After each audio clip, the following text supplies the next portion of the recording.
दोस्तों अभी मध्य प्रदेश पुलिस के एग्जाम चल रहे हैं, बहुत से बच्चों को एनालिसिस कर रहे हैं, कई चीजें देख रहे हैं। हमारे साथ मौजूद हैं 2017 में मध्य प्रदेश पुलिस में सिलेक्ट हुए, 85 नंबर इनके थे। तो इनसे ही जानते हैं कि किस प्रकार एग्जाम के टाइम पे बच्चों को तैयारी करनी चाहिए और कैसे वो प्रेशर से बचकर अपना एग्जाम शानदार कर सकते हैं। तो राजा जी, हम आपसे ये पूछना चाहते हैं कि जैसे अभी बच्चों के एग्जाम चल रहे हैं, तो क्या 10 जगह से जानकारी मिलाकर बच्चे एनालिसिस करते हैं, तो उससे बेहतरीन उन्हें किस प्रकार से तैयारी करनी चाहिए, आप बताएं।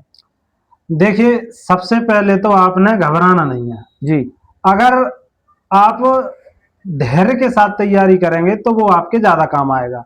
अब जो पुलिस आरक्षक का पैटर्न है लगातार कई वर्षों से सेम चला आ रहा, कोई भी चेंजेस नहीं हुआ है। बस इतना है, पहले ऑफलाइन होता था, आज ऑनलाइन होने लगा है, बाकी चेंजेस कोई नहीं हुआ है। तो हर बच्चा जो एमपी पुलिस की तैयारी कर रहा है, कहीं ना कहीं पहले से उसके दिमाग में सब चीजें क्लियर हैं ही कि क्या आएगा क्या नहीं आएगा।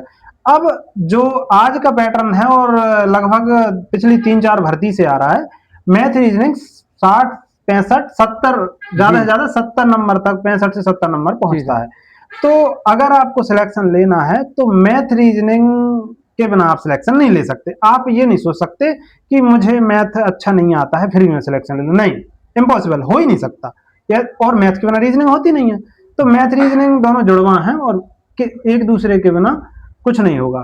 तो सबसे पहले आपको अपना मैथ तो अच्छा करना ही पड़ेगा। अब क्या होता है, जब हम पढ़ाई कर रहे होते तो हमने ये देखा है कि मैथ को हम एक बार कर लिया और हम कॉन्फिडेंस में आ जाते हैं कि नहीं हमें तो आता है, और हम उसको रिवीजन नहीं करते। नहीं, जितना ज्यादा से ज्यादा हो आपको रिवीजन करना है, और क्वेश्चन आ रहा है, तुमको पता आ रहा है, उसके बाद भी रिवीजन करना है। क्यों? कैलकुलेशन को फास्ट करना है। जितना कैलकुलेशन फास्ट होगा उतना हमें पेपर में जो क्वेश्चन हमसे नहीं बन रहे होंगे उनको सोच समझने के लिए टाइम मिलेगा। अब अब जैसे टाइम बहुत हो चुका है, अब टाइम है नहीं, अब तो केवल और केवल आप जो डेली पेपर आ रहे हैं उनका तमाम न्यूज चैनल और कोचिंग वाले एनालिसिस दिखा रहे हैं, तो आपको केवल उसके बेस पे पहले ये देखना है कि पैटर्न किस हिसाब का आ रहा है। तो मैथ में रीजनिंग तो वो सिंपल आता है, कर सकते हैं आप अगर आपका कैलकुलेशन अच्छा है और आपका रिवीजन है तो। क्योंकि रिवीजन से ही आपका दिमाग काम करता है कि इसमें मैं किस तरफ जाऊं। तो आपको सबसे पहले मैथ रीजनिंग तो ध्यान देना ही है, और जो एनालिसिस देख रहा हूं उस हिसाब से एडवांस मैथ के क्वेश्चंस आ रहे हैं, तो आपको उसका रिवीजन करना है। और जीके की बात करी जाए तो ज्यादा समेटने की आवश्यकता नहीं है, मध्य प्रदेश जीके का रिवीजन जरूर करना। मध्य प्रदेश जीके डीप भी पूछा जाता है और मध्य प्रदेश जीके ज्यादा है नहीं। मध्य प्रदेश जीके को हम एक बार पूरा रिवीजन कर सकते हैं। तो मैथ रीजनिंग, और सबसे बड़ी बात, जो एडवांस मैथ आ रहा है वो पूरा मैथ फॉर्मूला बेस्ड है, और रीजनिंग के कई टॉपिक फॉर्मूला बेस्ड है। तो उन चीजों को जरूर रिवाइज करके जाना है, एमपीजी को रिवाइज करके जाना है, ल्यूसेंट का विविध रिवाइज जरूर करना है। इसके अलावा और चीजों के लिए अब टाइम है नहीं। अगर आपने मैथ रीजनिंग एक ऐसा सब्जेक्ट है जिसमें 100 आउट ऑफ 100% आप ला सकते हैं। एक और चीज मैं ये कहना चाहता हूँ कि छात्र क्या है, साइंस एक बड़ा टॉपिक है जिसमें फिजिक्स केमिस्ट्री और बायोलॉजी है। तो कई छात्र क्या करते हैं, पूरा सिलेबस अभी पढ़ना चाहते हैं, उसका रिवीजन करना चाहते हैं। उससे बेहतरीन उनके लिए क्या रहेगा, जो न्यूमेरिकल टाइप क्वेश्चन आ रहे हैं उनको सोल्व करने के लिए उन्हें क्या किस प्रकार की टेक्निक अपनानी चाहिए? देखिए, जो मध्य प्रदेश की जो भर्ती एजेंसी है, जैसे पहले व्यापम कहते थे, फिर प्रोफेशनल एग्जामिनेशन बोर्ड, और फिर अब कर्मचारी चयन मंडल हो गया है जो भी, तो इसका पुराना पैटर्न रहा है। साइंस में कभी भी आपसे जो बुक में पढ़ा हुआ वो फैक्ट नहीं पूछेगा जे हमेशा व्यवहारिक चीजें पूछता है, जो आपके व्यवहार में आ रही है ना। और इसके साथ ही आजकल का ट्रेंड आ गया है, न्यूमेरिकल क्वेश्चंस भी आने लगे हैं। तो न्यूमेरिकल कुछ ज्यादा बड़े नहीं आते हैं।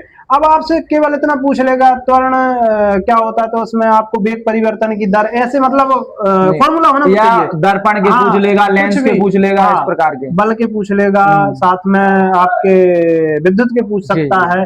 तो ये चीजें आपको थोड़े बहुत जनरल फॉर्मूला याद करने से हो जाएगा। हाँ जी, हाँ जी।